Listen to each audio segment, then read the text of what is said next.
Well, good evening, everybody, and welcome to another episode of the LCI Green Room, open and unscripted, where we have conversations with different people, often across the liberty movement, and people who are just doing exciting things that we want to have conversations with. I am Jacob Winograd. I am the host also of the Biblical Anarchy podcast here with the Libertarian Christian Institute, which is part of our Christians for Liberty network. And we have a very exciting guest that I'm really just super thrilled to speak to tonight. I found out about her a few weeks ago and found her podcast and have been listening to that and finding out more about what she does. And so we're going to have a conversation about that tonight and things pertaining to schooling and education and the culture here in America and the way that the church can play a role in helping to advance our values into the country and, help give families more options and more freedom. So, our guest for tonight is Lisa Watson, who is the host of the Schools Out podcast with the Herzog Foundation. Am I pronouncing that right? Is it Herzog Yes, Foundation? Yeah, yeah. So, Lisa, thank you for joining us tonight. How are you doing? I'm fantastic, Jacob. Nice meeting you on Twitter. Yeah, it's nice to, it's as much as X can be or Twitter can be, a cesspool at times. This is, one of those good moments where, people are able to connect and network. And so thank God for that. It's one of the innovations of the free market. And so comes with its good and bads, but this is one of the goods. So, uh, Lisa, you have a really interesting backstory. So, you came from the left, which I did as well. So I was like a Bernie Sanders Democrat back in like 2015, and then after the 2016 election, when Trump won and the left went insane, I found myself politically homeless. You have though a resume from the left that is pretty interesting. So I have it up here. I took this from one of your posts on Twitter or X. You said once upon a time I was an atheist, a feminist, an evolutionist, a union steward, ACLU affiliate board member, ACLU national board member, ACLU chapter president, ACLU affirmative action officer, as well as a racial justice task force co-chair and Planned Parenthood intern. So that is, how did you go from that to where you are today? Because that is a testimony that I'm just excited to hear. Sometimes I wonder, how did I get there? How did I get there? I'm just a basic girl from Kansas. Don't I look like the stereotype of a basic girl from Kansas? Um, I had a pretty unremarkable childhood. That's what I tell people, one of four children from Kansas. But I did end up moving to Los Angeles for college. So that was the beginning of the conveyor belt. Oh, let me start by saying, Jacob, thanks for having me. Oh, of course, of course. Thanks for having me. But again, I ended up moving to Los Angeles for college, and I didn't know there was a such thing as indoctrination in college. I never heard of that before, but that is what happened to me. So I really got enmeshed in a lot of ideas that I was not familiar with growing up in Kansas. One of the big ones was that Jesus is a myth. Humans just make these things up to explain the universe.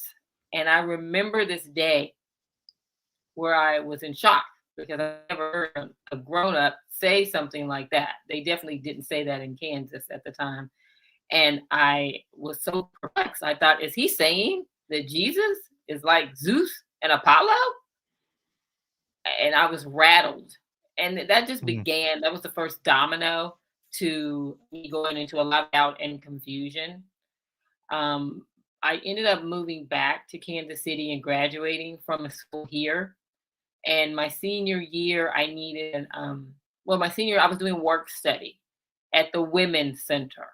So without knowing it, I'm getting immersed in feminist culture. But I needed an internship. So a person got a connection for me at the local Planned Parenthood. So now, again, without knowing it, you're getting immersed in pro choice, pro abortion culture. I ended up again, I moved back to Los Angeles for a couple of years and then moved back to Kansas City. And when I was here, I went to a party with a friend of mine, and the host of the party was the president of the ACLU. So we hit it off, and then I was invited to join the board. While on the board, I was asked to become the affirmative action officer. And then soon after, I was asked to become the president of the chapter, co founded the Racial Justice Task Force, and then landed on the board in New York. So again, your life is like a little conveyor belt and you're sort of on automatic pilot. And I thought I was having the time of my life, to be honest with you. Everything was lined up. I was working a job in the telecom industry, and that's where I became the union steward. So I was a union steward for 5 years with the ACLU, probably 8 or 9 years.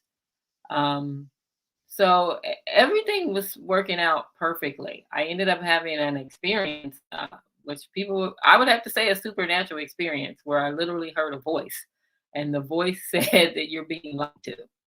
Now we're gonna need a whole Wow. nother podcast if you want me to go into that. But I I I was watching a television show. Well, I tried to watch a television show that was a movie, and the movie didn't come on. Instead of the movie coming on, this other show came on, and the show was called "I Don't Have Enough Faith to Be an Atheist." Oh, wow. I thought that was hilarious. I said, "I'm gonna watch it." And the guy who's an apologetics guy, he's popular on Twitter. I give a shout out to him, Frank Turek. Oh, yeah, yeah. So he started laying out in this particular show, he announced that he could prove the existence of God and he didn't need the Bible. So I said, go for it.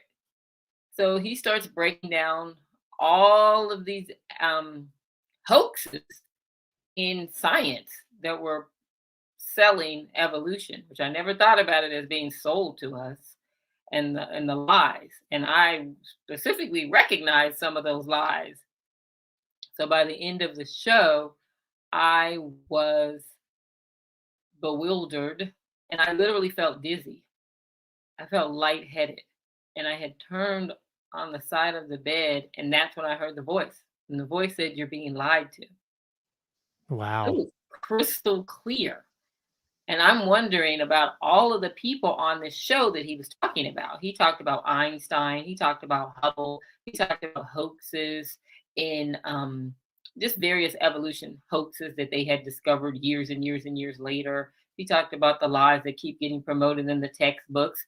And I'm thinking all of these people that he's discussing lived across centuries. There's no way they can't get together and have a lie, especially just for me.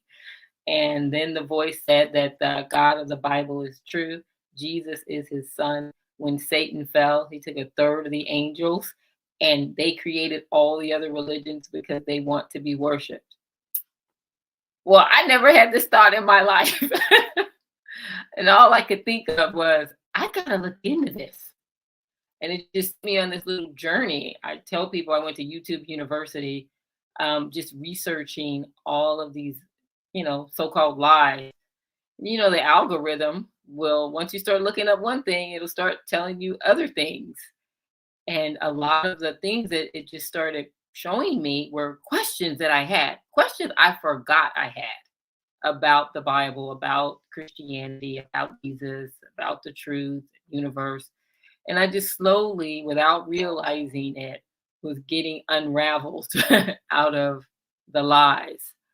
So this was like a 2-year journey, but came out of it. And then I was really mad.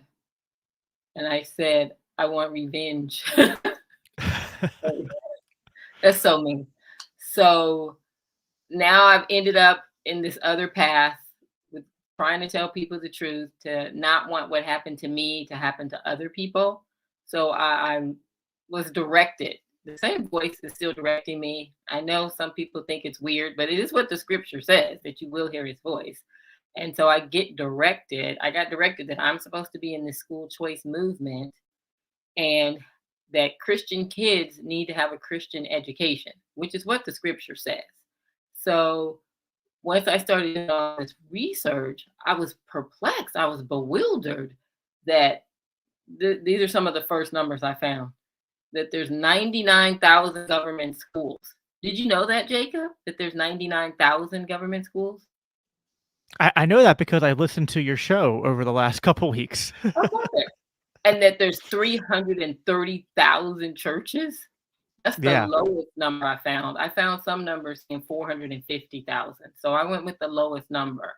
But again, in what world can 330,000 not take down 99,000? If yeah, we had little micro schools in every church, we would not have the society that we're living in right now. So yeah, there's no reason for Christians to be wringing their hands when they literally own all of this infrastructure that could dismantle every other aspect of the left. You're handing them 5-year-olds, but then you want to wrestle over 25-year-olds. Once that person has already made every mistake, now they need rehab. Now they need welfare. Now they need food stamps. Now they need Section 8. They wouldn't be in that position if you would just take over education, which is where it started. yeah. Well, and like you shared your story, and there's my life went differently, but what's similar is that I found myself on the left through, yeah, kind of like being raised in that indoctrination. Like I was raised in a conservative Christian household, but I wasn't homeschooled. I went to church, but I spent, where the kids spend the majority of their time, they spend it in the public schools, or I prefer to call them public indoctrination camps. And by the time if you go to college, it's worse. And, but even if you just, go through the high school system, by the time you leave, you've kind of been trained to be, a sort of a machine that regurgitates government propaganda about Exactly. not just about like values and like the beliefs of like our day, but even the things that they teach you about history in history class, and in science class. They think that they're just teaching you, they put it in the language of this is just a basic education, but like no, you're teaching me a worldview. Right. With a little bit of forced memorization and I guess some education. Really, it's not learning, right? We homeschool our kids. My wife and I, we have 4 kids, and God's blessed us with another one that we'll have at the end of July, so we'll have 5 total. And we always emphasize that although like uh, school district makes, and the laws, they make you do evaluations and stuff, but for the most part we don't judge our kids on test scores. We're trying to teach you how to learn and how to think, and teach you a worldview that will then, when you're an adult, will be able to sustain you, rather than government schools that seem to just teach you memorize it. Like, I did well in school, but really it's just like I'm good at cramming things in and memorizing them, and then you regurgitate them for a test, and then you lose I mean, if being generous here, you lose 95% of it, if not all of it. I can barely remember the things that I learned in physics or trig, or if it's unless you go into a career where you use that. So but yeah, the uh, very, very similar. So a lot of the things you said, I was able to identify with, even though we had slightly different, slightly different experiences. Something I heard you say in your podcast, and you kind of started to touch on this a little bit there. You said conservatives don't understand social movements. That you were trying to understand why we as Christians are, and as conservatives are, sort of like losing this battle to the left and to the state and to the people who hate our our values and the way that we want to live our lives, and that want to force their way of viewing the world on us. And it's like, how are we losing? You pointed out, like, there are more churches than there are schools, so what's the deal here? And you said that you had this aha moment where basically you realized conservatives don't understand social movements. So could you expound a little bit upon that for the audience, and kind of explain what you mean by that, and how that, realization kind of gave you a roadmap to how you think we can start to, I guess, like turn the tide? My pleasure. That's the main thing. We could spend the rest of the show talking about this.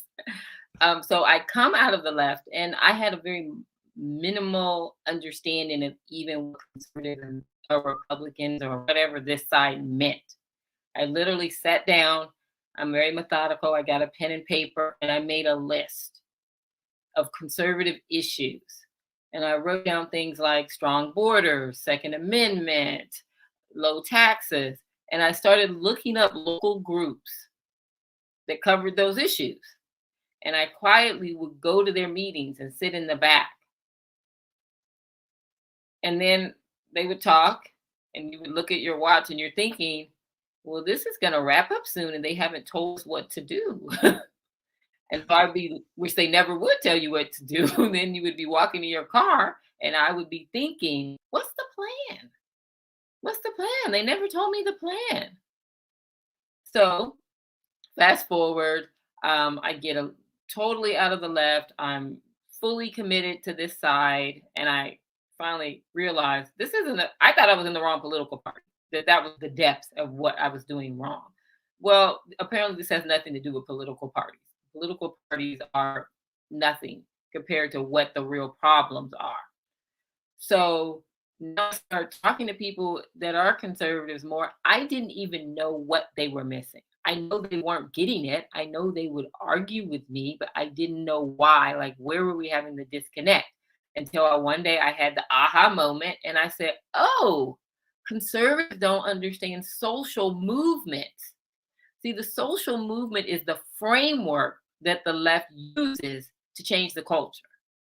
So if you have a vehicle, so the way I talk about it in my podcast is the conservatives use issue advocacy. So there may be some tax increase in your community that you want to defeat. Right, you've heard that before. You want to defeat this tax increase. We just had one locally. They use all their energy like a hamster on a hamster wheel. They get out the vote and they defeat the tax increase. Well, the day after they win, where do those people go? They just go back home because you won. Right. Well, you see, on the liberal side, you never go home. You never win. You don't want to win. It's not even possible to win. Let me give you an example. Have you ever heard of the feminist movement? Yeah. And they're seeking equality, right? That's the way they would put it. Right, but can you get equality? Sorry, can I what? Is equality possible? Ooh, depends how you define it, but I would say, in the truest sense of the word, no. And there you go. So my movement never ends because we can never achieve our aims. I can always come up with more examples of, okay, it's 1919. We want the vote, right? Women wanted the vote. Well, they got the vote, but did the feminist movement end when they got the vote? No, because it wasn't about the vote.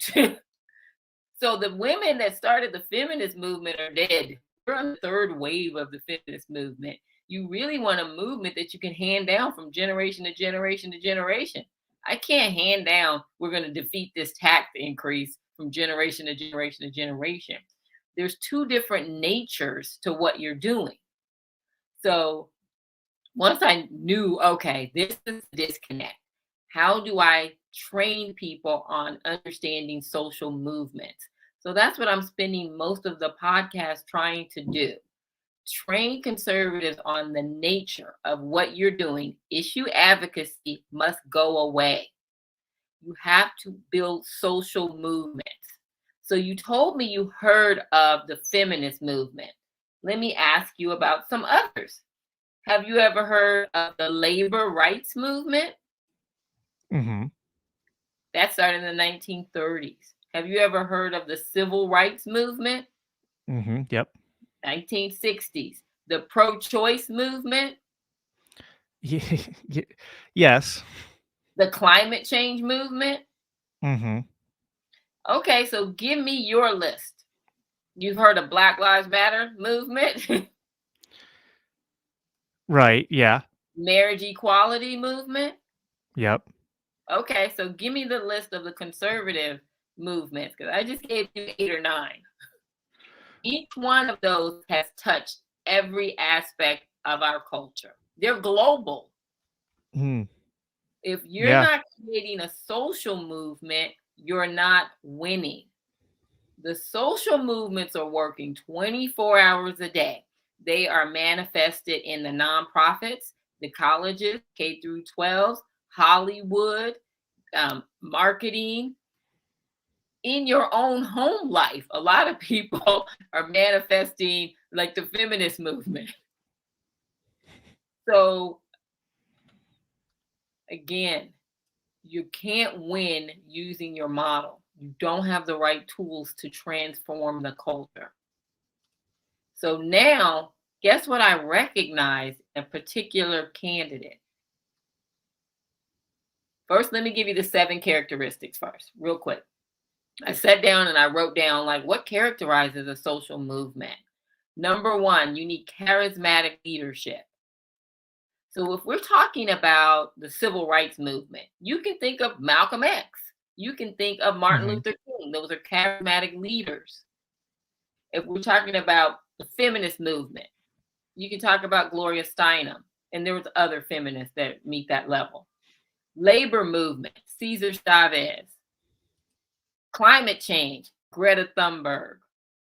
Feminist movement, Elizabeth Cady Stanton, the original feminist. Pro-choice movement, they had Faye Waddleton. She was the president of Planned Parenthood. They're all going to have a charismatic leader, hopefully more than one. So if you have a movement and no one knows who that person, the leader of it is, you don't really have a movement. You still have an issue. The next thing you're going to need is powerful messaging. Give you some more examples. My body, my choice. I, you can ask any 18-year-old above, well, what does that stand for? They can tell you. If I say Black Lives Matter, that's their slogan. I Yep. know those things seem minor, but they're not. If you don't have a slogan, you don't have a movement. Then you're going to need independent funding sources. That's the nonprofit industrial complex. They represent funding. Also, you have Hollywood. You have major funders like who do we keep hearing about again and again and again? George Soros. So they are financing the movements. Next, you're going to need an infrastructure. So the ACLU has offices across the country. That's infrastructure. Planned Parenthood has offices across the country. Infrastructure. NAACP. Infrastructure. What's the infrastructure for conservatives? Now, we forgot that the left also has K through 12 that's being funded by our tax dollars, university and mainstream media.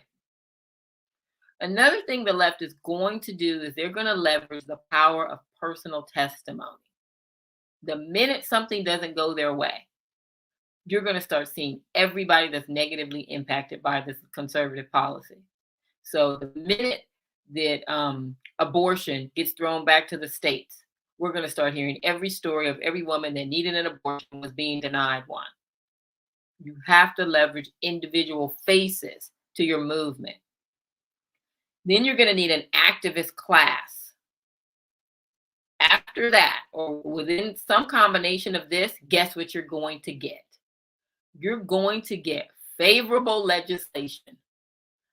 Conservatives think you get legislation first. No, you change hearts and minds, then the legislation will come because the legislators they want the votes. So conservatives can't get good legislation because their people, their leaders are afraid. Well, if we do that, then the people are going to vote us out. So you need to be changing the political climate. All of the social movement changes the political climate before they get the legislation. So when I'm looking at something that's going on now, I'm recognizing, wow, This is a movement. When I look at Donald Trump's campaign, we have a charismatic leader, don't we? Yeah. Yeah. Does he have slogans? Oh, yeah. Yeah. Make America great again. That's a huge marketing tactic. Go woke, go broke. Yep. When I saw that you have to be able to penetrate culture, he's penetrated culture with these slogans, even the people that don't like him. What did he say? Fake news. What it was so funny to see how a lot of the establishment Republicans hated Trump.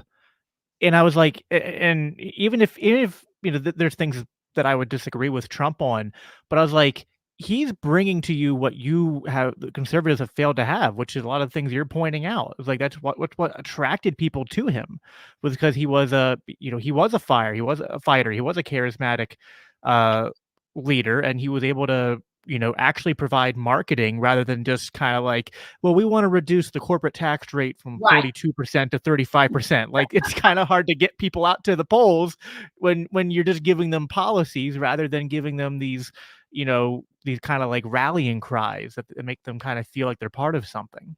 Exactly. Even the little red hat. Like he was Yeah. almost going through the social movement checklist and checking things off. So I knew, okay, this guy is building a social movement, whether he knows it or not. This is what's happening. He is at least walking that walk. So it's like a formula. If you put everything together to make the cake, if you have all the right ingredients, you're gonna get cake. So if he has the right ingredients, he's gonna get success. Now, sorry, I started applying that to school choice. This is what we need to understand the formula, and then we're going to transform the culture using this vehicle. So if I do the parallel, again, go back to women wanting the vote. Women wanting the vote was the issue. The issue was put inside of a social movement. The issue was the gasoline in the tank of the social movement. School choice is an issue. We put that inside of the school choice education freedom movement. Now we have a movement that can transform the culture.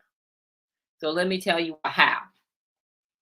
School choice and failing schools intersect every aspect of Christian, conservative, and libertarians' concerns.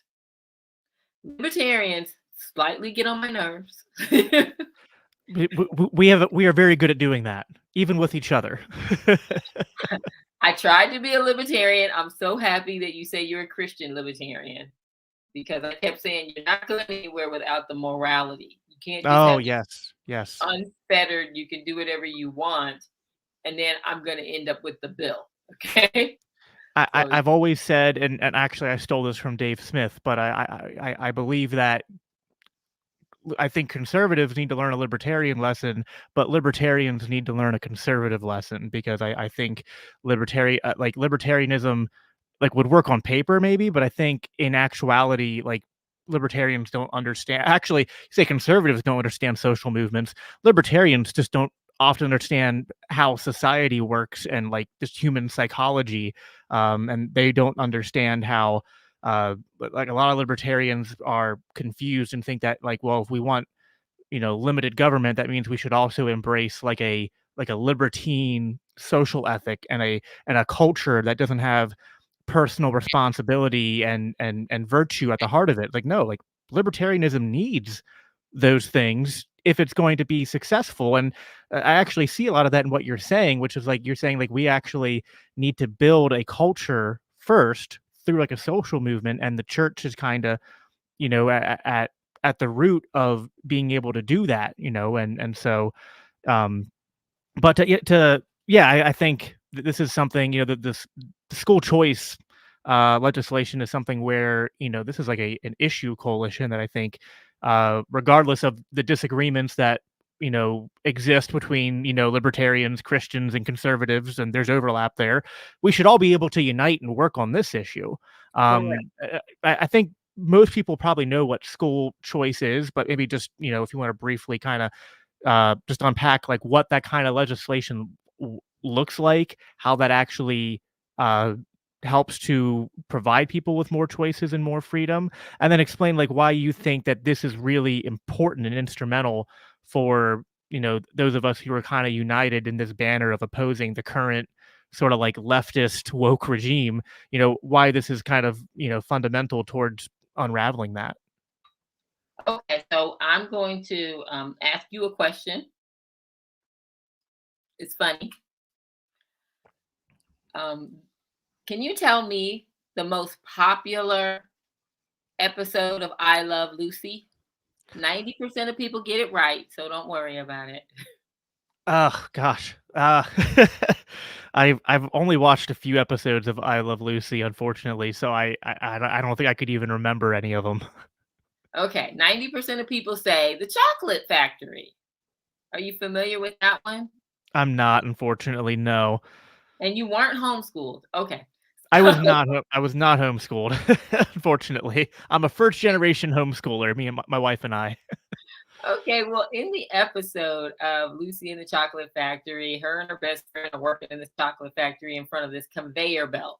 And all the little chocolates are just going down the conveyor belt and they start going faster and faster and faster. So it turns into mayhem because they can't wrap the chocolates fast enough. So they're stuffing them in their shirt, they're eating some, they're putting it in their hair, they're putting it in their hat. Oh, okay. Turns into a I I've classic. seen I've seen that scene before as you're Yeah. describing it, and I know 'cause I know because a show I grew up with, on Nickelodeon reenacted that scene, and people brought that to my attention, so yeah. Okay, okay. So that's the context of what we're doing right now. I know it's funny. The Lord gave me that actually.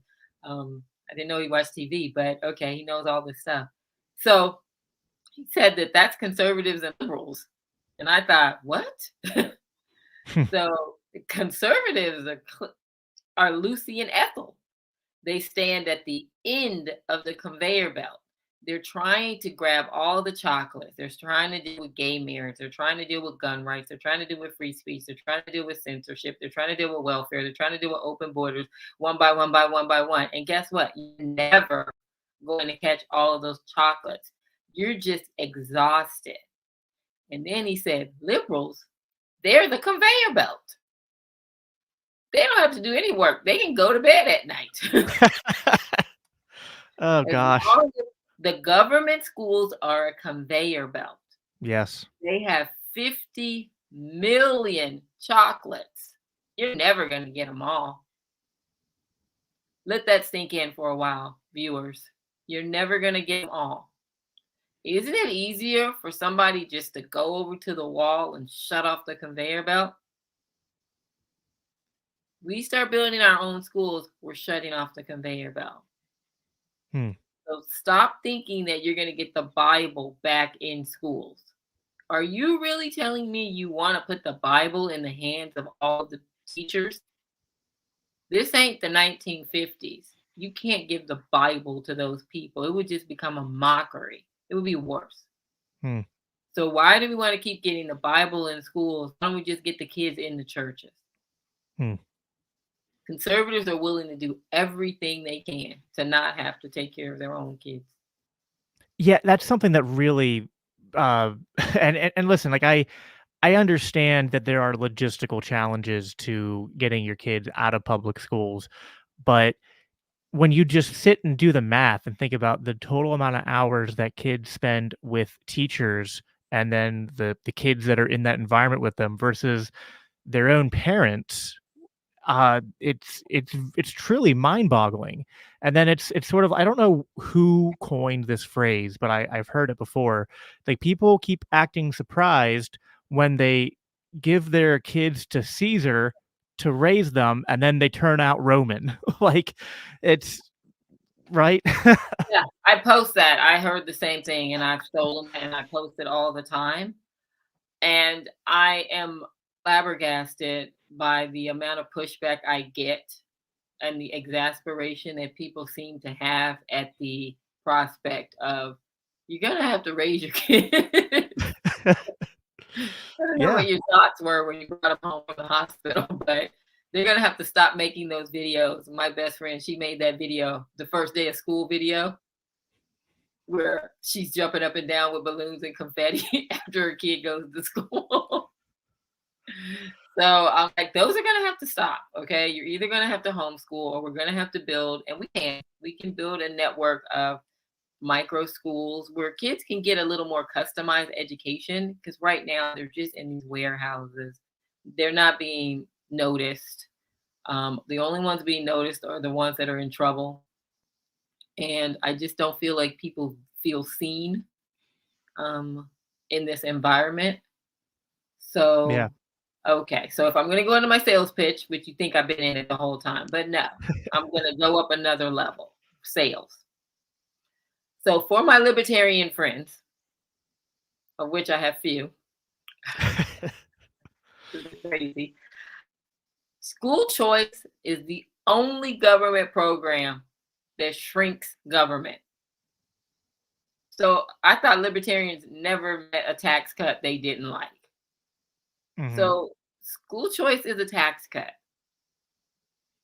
Hmm. Every program in the country where they have implemented school choice, they're about 50% or less than what it costs to run the government schools.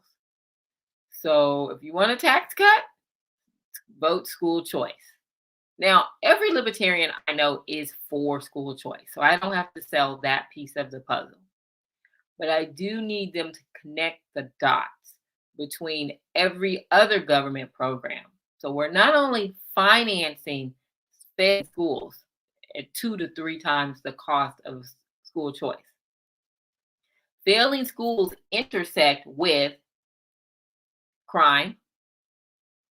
So if you drop out or you end up getting a worthless degree from a worthless government school, your chance of going into crime goes up. So now we're paying for criminal Yep. justice system and prison.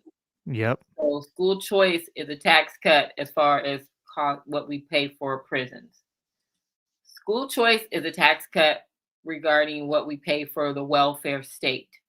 So these diploma mills where people are being pushed out of schools where they're not literate, the chances of you ending up on welfare goes up, food stamps goes up, and Section 8 goes up.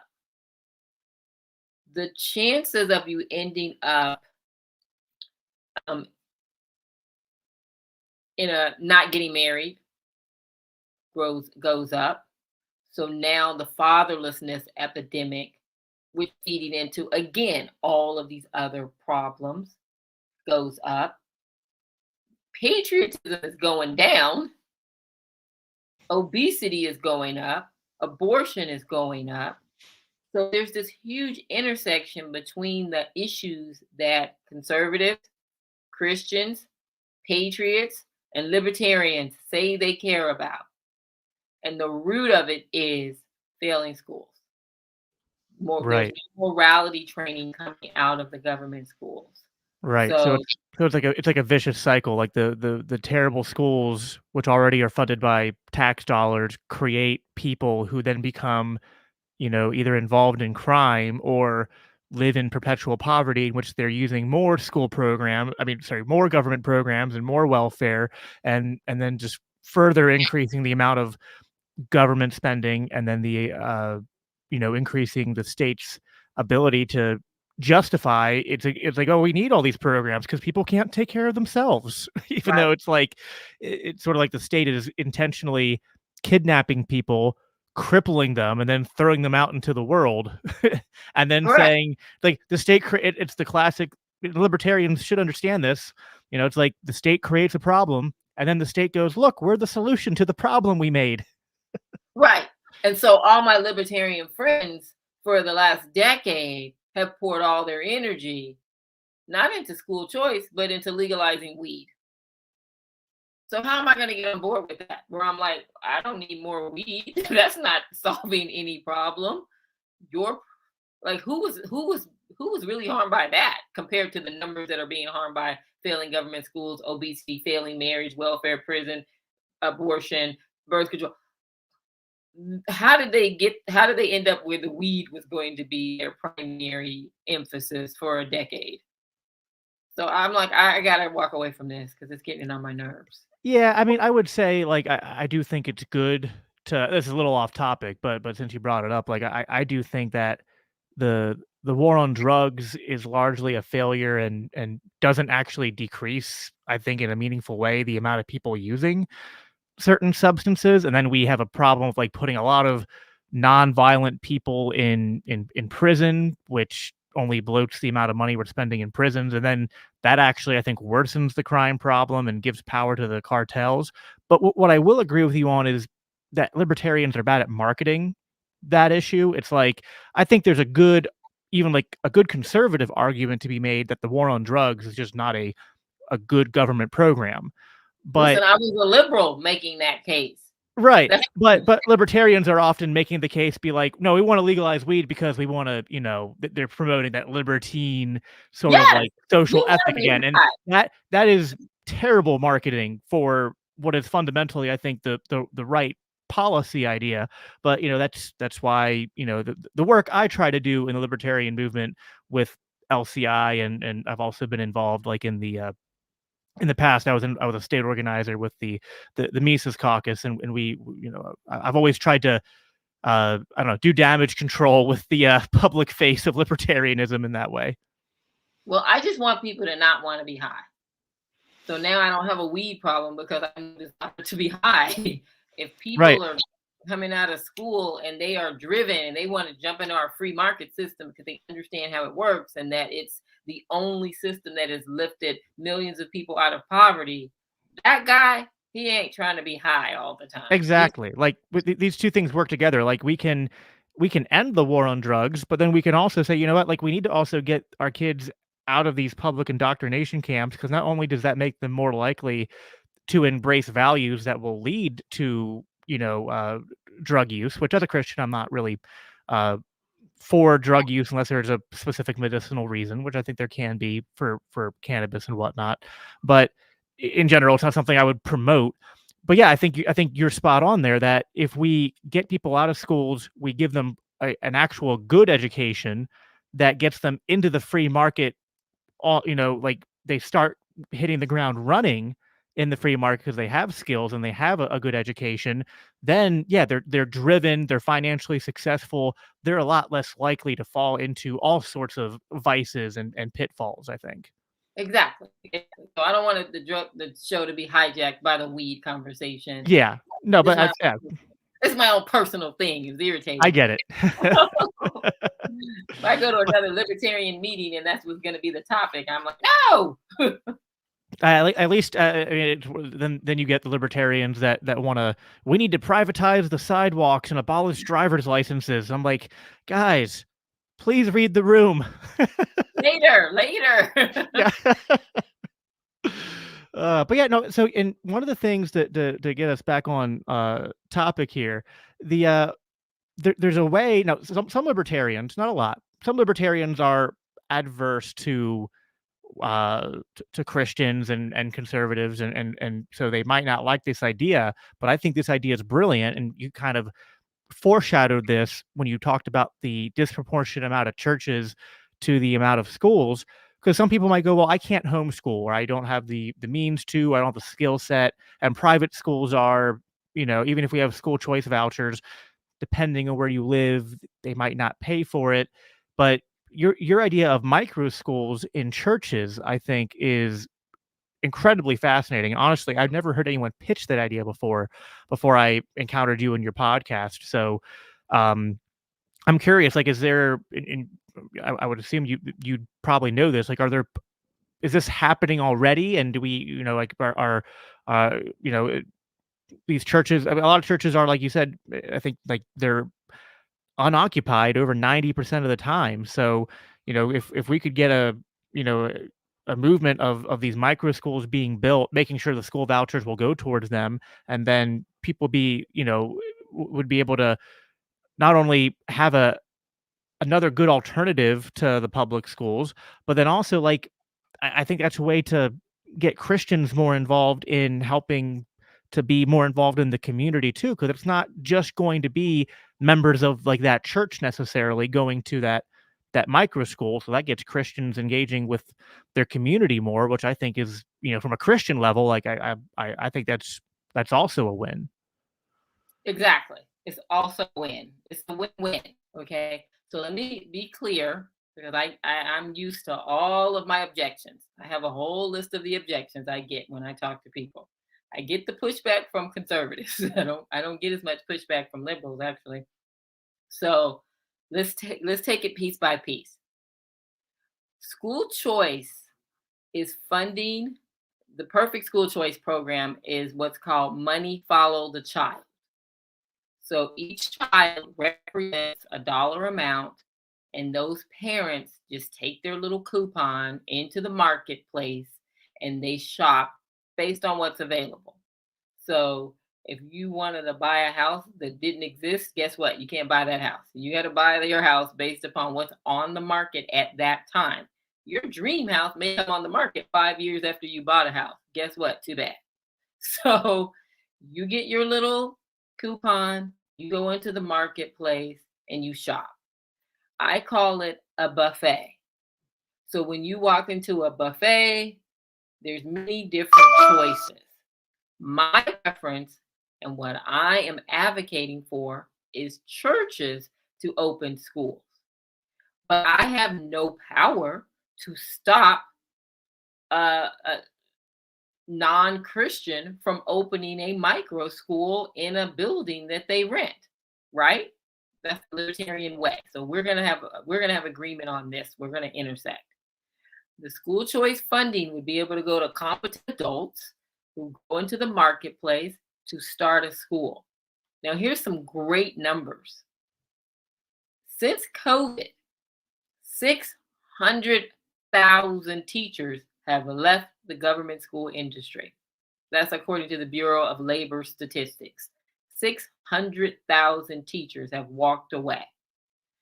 Those represent a new movement, and that's called the edupreneurs. I don't know if you saw that episode. I did an episode on the edupreneurs. Those are people that are starting their own schools. Starting a school is a small business. So just like someone wants to start making t-shirts, they can start a school. Now you're in the marketplace, so you have to build something that parents are going to be attracted to, Right. right? So you can start a school, and I do the numbers for you.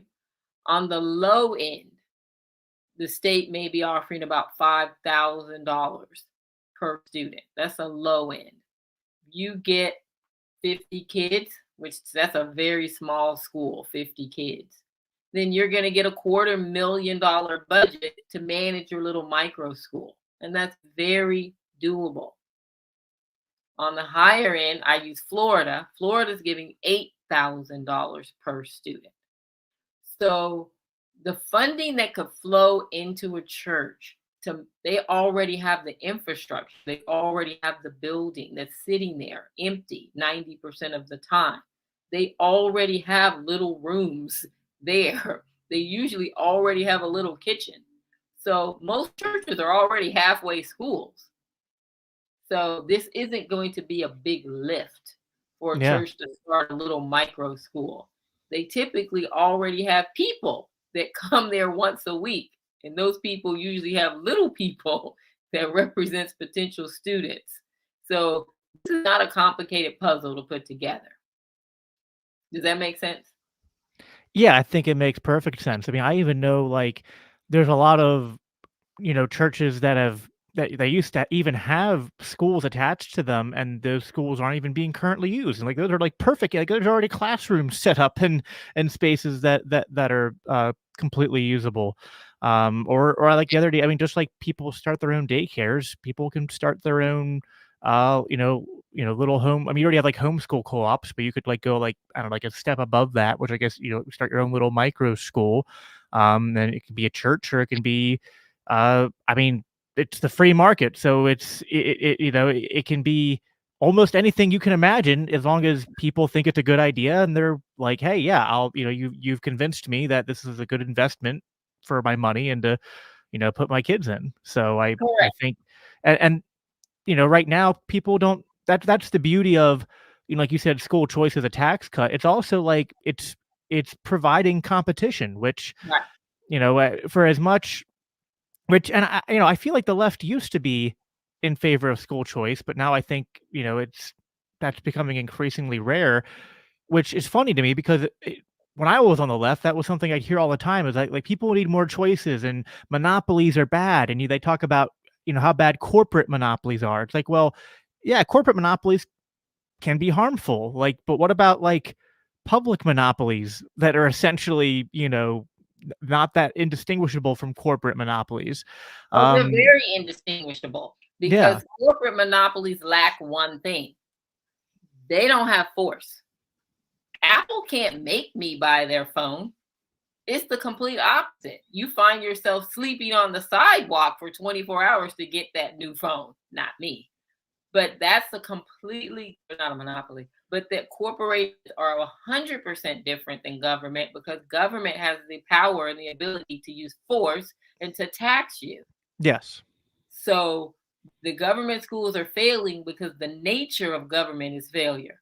So you right. can't keep trying to sell me on it because you may as well sell me that lions won't eat gazelles. Lions will always eat gazelle. There'll never be an example where the gazelle ate the lion. Never. It'll Right. never happen. So when people understand the nature of government, which is what I, lean on libertarians for, hey, you guys, put that joint down. Start talking about the nature of government is that it will always devour you. Lions will always eat gazelles.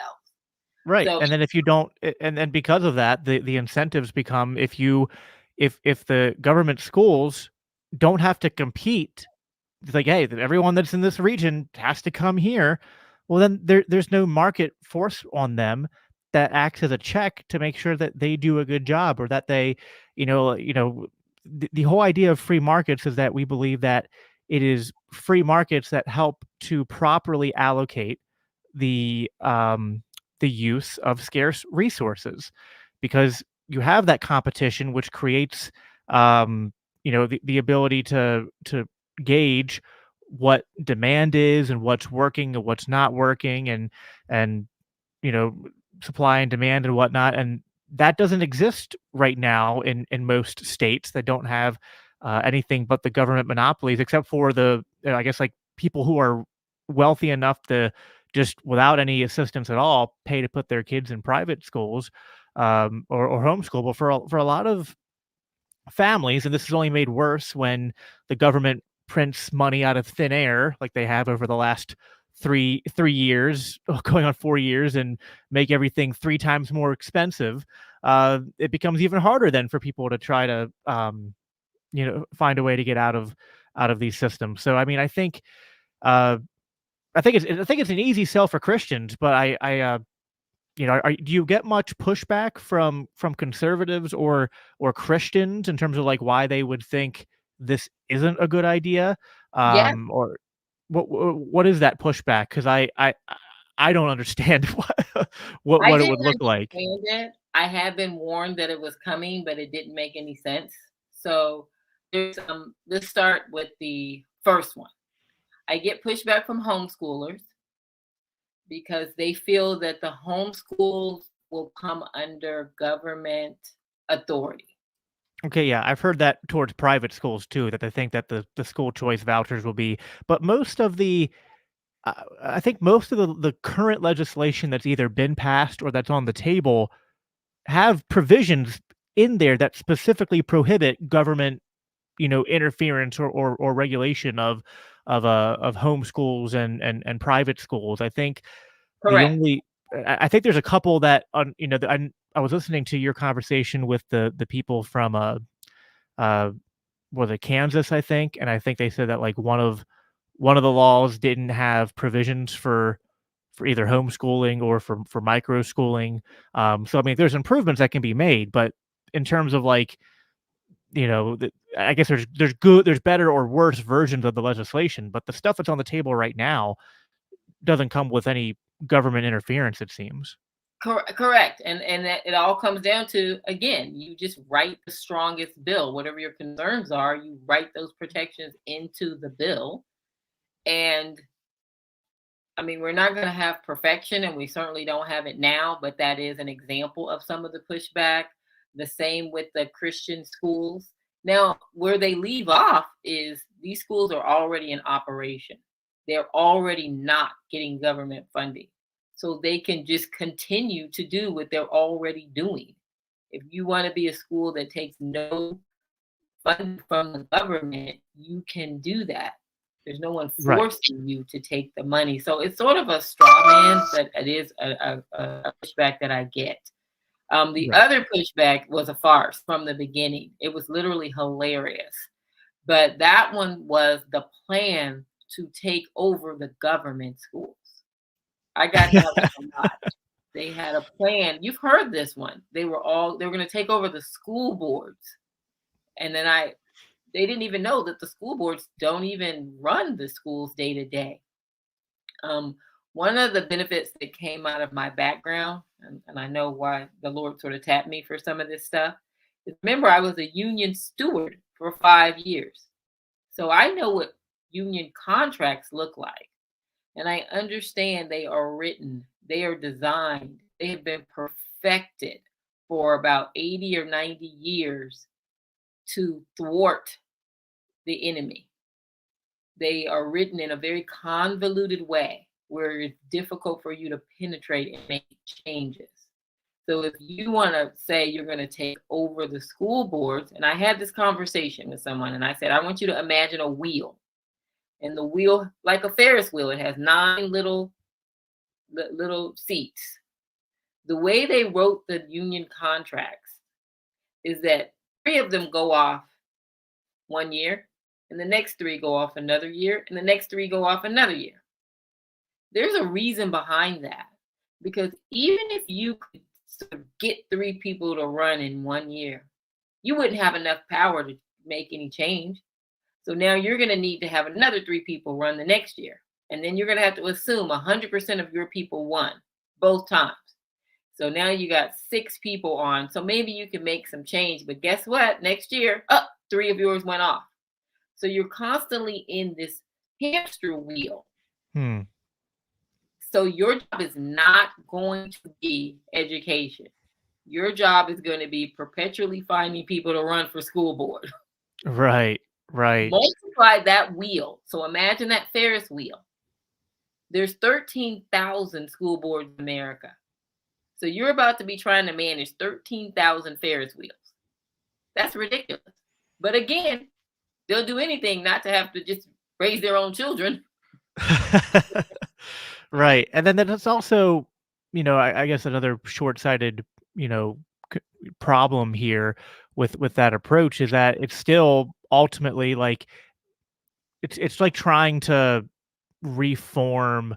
I'm trying to think of a good example here. It's like trying to reform the cartel, right? Yeah. It's like the public school system is just wrong. Like it's fundamentally built on a faulty premise. And so like even if you got six conservative Christians on the board and held them there for a while, the that doesn't change the nature of the institution. And then there's the opportunity cost of all the time you're putting into that when you could be building counter institutions, alternative institutions that will do a better job and be probably a better allocation of time and energy. So, and that doesn't mean, because I know some libertarians are purists and they go, no, we can't do school choice because we just have to live in fantasy land and just abolish all public schools tomorrow, and we can't have any incremental steps from from here to where we want to go. But I would just say that that's not living in reality. Whereas this school choice is not, again, it doesn't mean that it's perfect, but it's definitely a step in the right direction and a step towards allowing the free market in education to start to gain more ground than it currently has. Because I mean, Correct. if the libertarian ideal, people wouldn't have all their tax money being taken to build these public schools in the first place. But like, how do we roll that back? This is one such thing where and there's a lot of people who are like they're concerned like I don't they that's the problem when the state takes over something, right?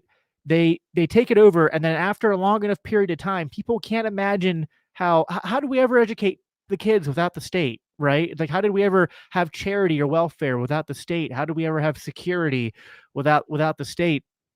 And, a lot of these things can be done without the state, but you're not gonna, like, turn people on a dime to just kinda, like, instantly change the worldview, but you can start to give people more freedom and more choices. They see how that works, and then as you're also this is, like, perfect because it's changing the economic incentives, but then it's also giving Christians and conservatives more power to impact culture, which that so it's gonna I think it's almost gonna have a compound effect, over Absolutely. time as this as it gets implemented.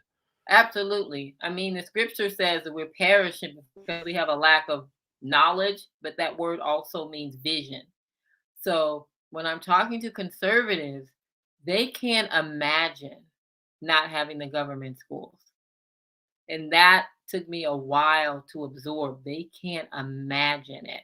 Meanwhile, if you go back 100 years and you look at a leftist, could they imagine America with all of these government programs? They had faith. They are operating on more faith than the church operates on. Oof. They didn't get to see any fruit. If I have another conservative talk to me about John Dewey, I'm like, John Dewey is so dead. John Dewey saw no fruit. When John Dewey walked around, he saw a Christian culture, he saw a married culture, he saw a culture with no government programs, and he was pushing for communism in that environment. And guess what? John Dewey won. But he didn't get to see it. But when I ask you to envision us with no welfare, private owned schools, you can't imagine it. So you fight me. You fight me harder than you fight the left. That's so true. I mean, I think that is such a, I said "oof" because it's like it cut that is a cutting statement, but it's true that in some ways, it's like worse than just that conservatives don't understand social movements. It's also that and you've kind of said this on your podcast too, these social movements are essentially the religions of the left, and in some ways, the left believes in and has more faith in their religion and is, like, motivated to take action for their religion more than not all, but more than a lot of Christian evangelicals. That's Uh, why they get out on the streets. They can activate. Remember, I said we need an activist class. They can yeah. activate millions of people in 24 hours. Meanwhile, the church has 330,000 buildings. They can't get anybody activated. You can barely get people out. We better get out and go to Congress and start lobbying for this. They won't do it because they don't really. I got a nudge from the Lord, and He said they don't believe what they say they believe. Mm. Okay. So now that's what I tell conservatives. Oh, you don't believe what you say you believe. Well, I mean, isn't that what it says in the book of James that faith without works is dead? So, I Right. mean, like, they might have a faith, but it's it needs to be matured. They need to go through more sanctification and more, have their faith be bolstered to be like, "You know what? Like, if the" I like this saying I got from my dad growing up. It's like, we as Christians, we believe that we're born again, right? That we've had an encounter with the living God. Like, how can we say we have had an encounter with the living God and not walk away changed? Right. How can we have an encounter with the living God and then not be inspired to go out and live for that kingdom? Right? So, I mean, and so we need to be out there trying to be fishers of men. We need to be out there trying to transform the culture. And I feel like there's too many Christians who are and conservatives who are very content to play like Monday morning quarterback and complain about all the problems. But then what do? Well, they just go to their job Monday through Friday. They go to church on Sunday. They watch the football games, and they just keep on, they'll go and vote every 4 years. If you're lucky, they might go to a couple midterm elections, but they're not active, they're not involved. And listen, I would even though I'm a libertarian, it's like if all the conservative Christians would just even band together and start voting Republican, that would be an improvement. But there's too many that just have adopted this spirit of of defeat and apathy and just woe is me. And I'm like, I don't know what Bible you're reading, but the Bible I'm reading shows a lot of men and women of God who were filled with this holy fire, this righteousness to get out there and proclaim truth, even when they were the minority. I mean, look at the story of Elijah against the prophets of Baal. Like that's to me, that's the kind of of uh, of boldness and the kind of uh, energy that we should be bringing, and it is just so telling about the state of the church right now, which I pray more Christians start to wake up. But right now, yeah, like the left, they have more religious conviction than we do, and I think that's got to change. Well, another thing that I figured out talking to conservatives, because they would ask you these questions, and I would think, that's ridiculous. So they would say, how long do you think this is going to take? Like they had something else to do. Like they got somewhere else to be. I said, oh, I get it. You don't love this. See, the left, they love their jobs. Hmm. They volunteer Right. because they Yeah. love their work. So I would think that we would be the ones loving our work, but they don't. They need to get back to that football game that they're watching. So they're clock watching. And I'm like, wow, okay, this is what I'm up against. Yeah. No, we need to be like Paul. We need to be happy warriors, happy bond servants for Christ. They don't Yeah. want revenge like me. I want revenge. I I was don't know like, if we should be seeking revenge, I know, I know. but I get what you're saying. Like, we should at the very least say, like no more. Like, we're not going to continue to just let let the secular woke monster just run over and take. I mean, and they didn't do it overnight. Like I think the problem is, and you've said this, it's like people want to know how long it's going to take, that they want a quick, easy fix. No, like the left started doing this decades ago. That's what I Decades ago. say. I'm like, Yeah, we don't have a magic wand. We're gonna have to dig our way out of this. right. But it's like if you care about your kids, if you care about your kids' kids and your future generations, well, then you need to be putting the work in now so that they have a better future to grow up in. So, um, I gotta as, give as you we're the one more pushback. I gotta give you the one more pushback. okay, So, um, I know them so well that if I do a presentation, I just want to preempt them. This one is really sad, but it's accurate. So people will say, you thought that I was advocating for all churches, which I am. I'm advocating for all churches, but everyone's not Christian. So I can't expect that all of this movement will be only Christian. So sure, they will bring up these, well, what if the the other XYZ group, they want to start a school. Meanwhile, you have to balance that out. That means that there will be parents that would want to take their children over to the other XYZ, because you can start a school and you have no customers. So that could only happen if there's a marketplace for XYZ. So I came up with a worst case scenario. Even in the worst case scenario, school choice still makes sense for Christians, patriots, and libertarians. So, have you ever heard of Minister Louis Farrakhan? Are you familiar with him? I don't think so. Oh, he's the minister, the leader of the Nation of Islam. So Christian conservatives they're not a fan. They're not a Okay, fan. Okay. So I would ask them, have you heard of Minister Farrakhan? And they would say yes. And then I would say, so based on what you know about Minister Farrakhan, do you think that he would teach? Oh my gosh, I'm gonna run out of battery. Do you think he would teach abortion? And they would say no. Do you think he would teach single parenthood? No. Do you think he would teach people to drink? Because he is a Muslim. No. Do you think he would teach people to do drugs? No. You think he would teach people to start their own businesses? Yes. You think he would teach people to be on welfare? No. You think he would have drag queen story hour? No. So 90% of what the guy who's your worst case scenario would match what you would do. That's your worst case scenario. yeah. I think what we're living in now is more of the worst case scenario, and Correct. any moves away from it, I think are things we should celebrate. So yeah, I Correct. think that's a good response to that. objection. There was one question in the comments, which he said, "What would you propose would be a good policy for libertarian candidates who run in very rural areas where resources are very limited?" He said, "My wife and I rely on both incomes. The kids are too small to stay home alone. We don't really have the income to send our kids to the one Catholic private school in our area."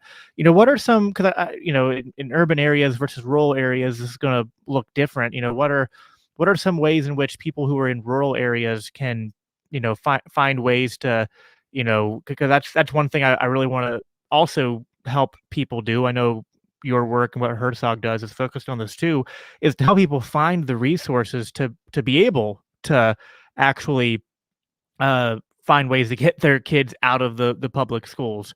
So, do you have any advice for people like that? I do, but I'm gonna have to plug in. Yeah, go ahead and plug in.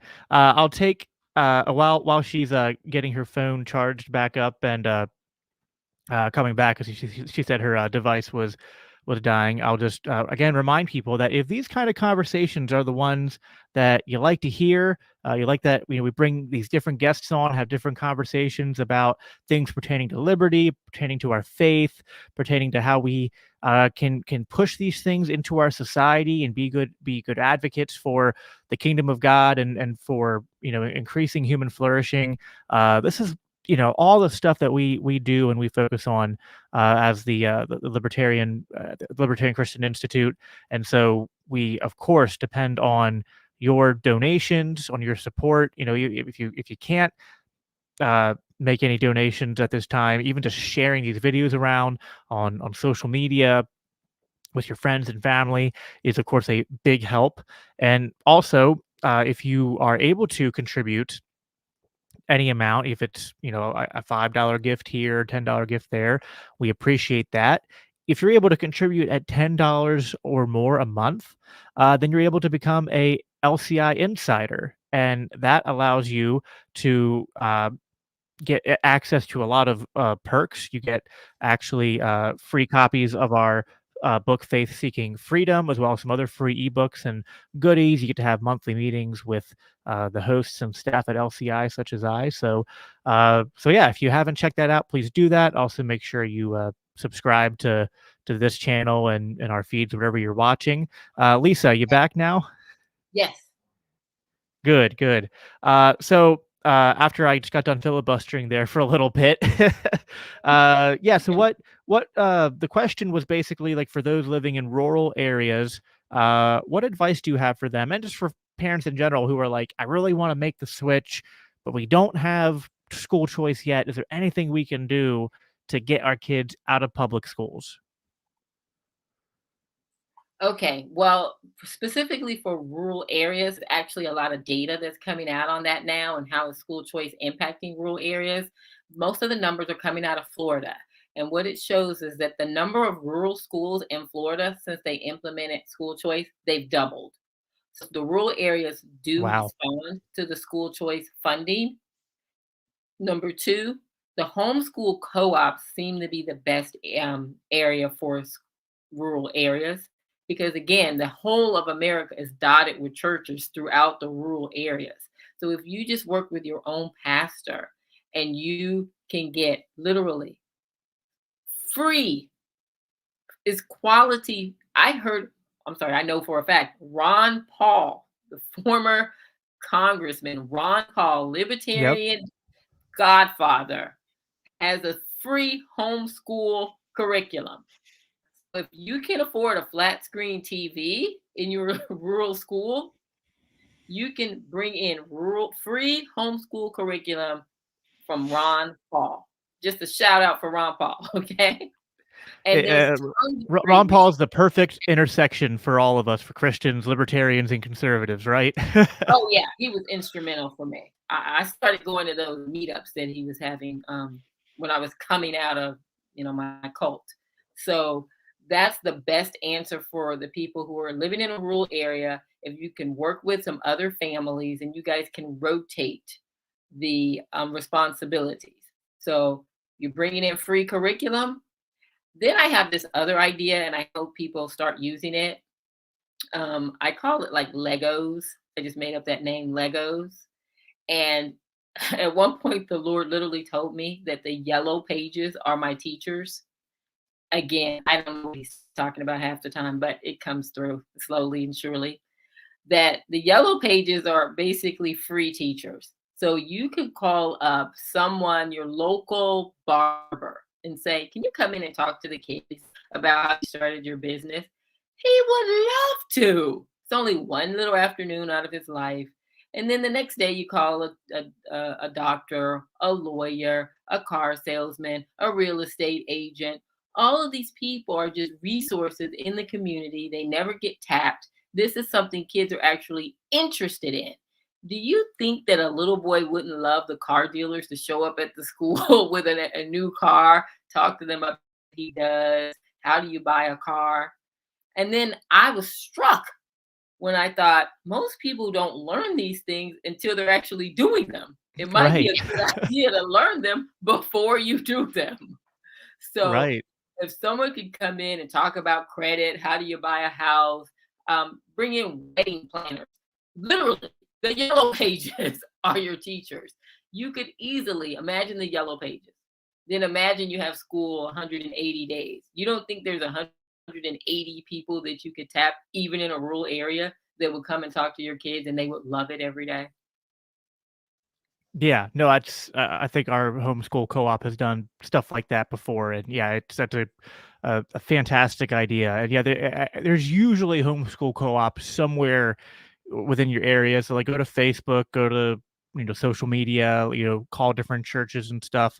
There, I'm sure that there's different, and then beyond just that, there's organizations out there that'll help you. That there's people who have who don't have kids, who have money, who are like, "Hey, I wanna help people get get their kids out of public school." So there are that's free markets and voluntarism at work. So it's definitely hard and scary, and I'm sympathetic to parents who are in situations where it's not immediately easy. Like, I'm blessed that I'm able to, have an income that, I mean, I'm not killing it, don't get me wrong, but it's just enough that my wife's able to stay home and take care of the kids and homeschool them while I work, and God provides for us. And I'd say, it's I don't want to shame anybody, but I would just encourage them, like, if you feel convicted to pull your kids out of these uh government indoctrination facilities, and we know the harm that they do, we know that they don't, uh that they're not like, I mean, they are not, as you said, they're not instruments that we can go in and try to reform and just put Christians in charge of. So we need to be, doing the job as parents, as raising our kids. Uh, have some faith. Have some faith that if you step out there and start trying to figure this out, that God will be faithful and answer. Is what my word of encouragement would be. So Um, I want to give a shout out. I want to give a shout out to Herzog Foundation. That's yes, Herzog. So what Herzog is doing is they are providing free training to people, individuals, organizations that want to start a school. So go to Herzog Foundation and look under the resources.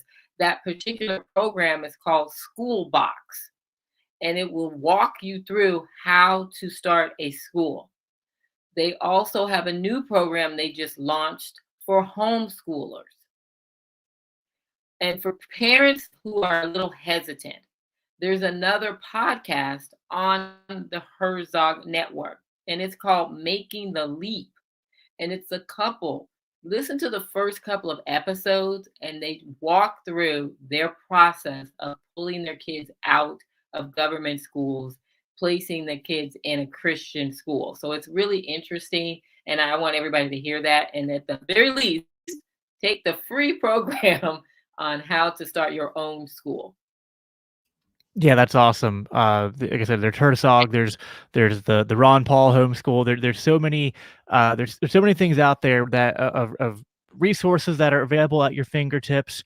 The other thing I tell people, because sometimes they're worried about, like, if they're trying to find books to do a particular curriculum, I'm like, listen, there's eBay, there's your library. Like, a lot of the times, the things that you need, are are available secondhand or to be borrowed, or you can, a lot of times people will use their books, then their kids grow up and they're like, hey, I have a bunch of books I accumulated from homeschooling. I don't need them anymore. So yeah, like just yeah, take advantage of all the resources out there. They do exist because people have been doing this for a while, and I think that the more we can do this, the more that, and listen, this will also create the demand for the kind of legislation that we want to pass to be pushed. So it's all cyclical, I think. So, Lisa, I really appreciate you coming on and covering all these different topics with me. I want to give you the last word here to, anything else that you feel like we wanted to cover before we hop off in terms of the subjects we've talked about, and then also remind people where they can find you, plug your, where they can find you on social media, where they can find your podcast, and things like that before we close out. Okay, well, the last thing I want to leave everybody with again is the numbers, that there's 99,000 government schools versus 330,000 churches that sit empty 90% of the time. Once you hear that, you can't unhear it. You're going to be driving around in your city, you're going to be at a stop sign, and you're going to look over and there's going to be a church, and it's going to be a random Wednesday, and you're going to notice that church is sitting empty. What difference would that make if that church had 50 kids, 100 kids in that building? Then they wouldn't be getting indoctrinated in the government schools. So if you're complaining all the time, shut your boca, start a school, talk to your pastor and say, can we start a homeschool co-op in this building? Or can we start a micro school in this building? We now have 34 states. So school choice has gone mainstream. 34 states now have some form of school choice legislation run by the Secretary of State's office. So look up your state and see whether or not there's a school choice program that maybe you haven't heard of.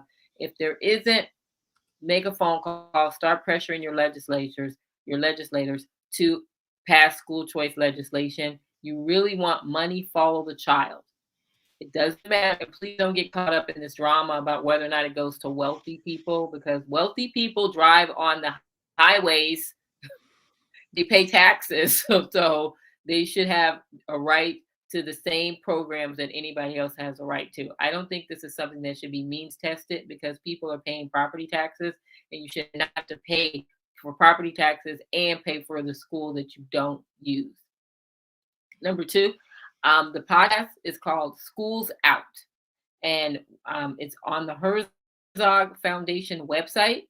It's also on Twitter, YouTube, and everywhere else you get your podcast. Schools Out with Lisa Watson.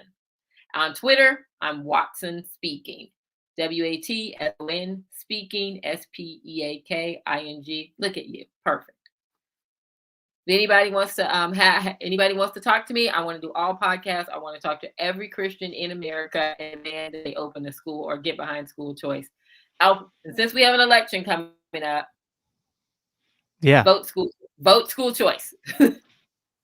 Absolutely, and the other thing is, like, make sure you follow, like, if you're following me on X and people like Lisa on X, I try to do a good job anytime I see that bills are up on the table anywhere in the country. There's usually people who are getting behind that to organize phone banking, and from my experience in politics, the legislatures will tell you that, like, when they get enough phone calls that it starts to disrupt them, that is kind of what gets sometimes action to take place. And so, and we've seen it happen before, and it can happen again. So, uh, some people think, like, what can I do to do this? Like, I might not live in a state where it's up on the table yet, or it is. I don't know how I can help. I'm just one person.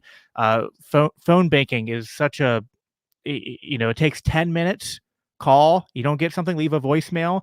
Every single person that does that is a drop in the bucket. And, like, there's more of us than there are of them. We just have to, we have to channel that same energy that the left's already harnessed. And so, if they can do it, there's no reason we can't. I mean, I want to end on this verse, Joshua 1:9. Have I not commanded you? Be strong and courageous. Do not be afraid. Do not be discouraged, for the Lord your God will be with you wherever you go. And, so that was God telling the Israelites to go and conquer land. We're just trying to go and, take back what is ours, take back our freedoms, take back our sovereignty as parents, as families, as communities, as churches and Christians, to say, you know what, like these are our kids, not yours. And we're going to raise them. We're going to do what God has commanded us to do, to lead them in the way of what is good, so that they will have that, to fall back on for all the days of their life. So, Lisa, this has been so much fun. Thank you so much again for coming on. Everyone, please, if you're watching this after you're done, go follow Lisa on X. Go to Herzog. Uh, was it Herzog? Foundation. Yeah, Herzog Foundation. .com. On Twitter, I think it's Herzog Education. You can also follow them on Twitter, or X, whatever you want to call it. I don't know what to call it. I always just say both. I think it's what The everyone cutest does. name, so I can't let it go. It's a I cute name. know.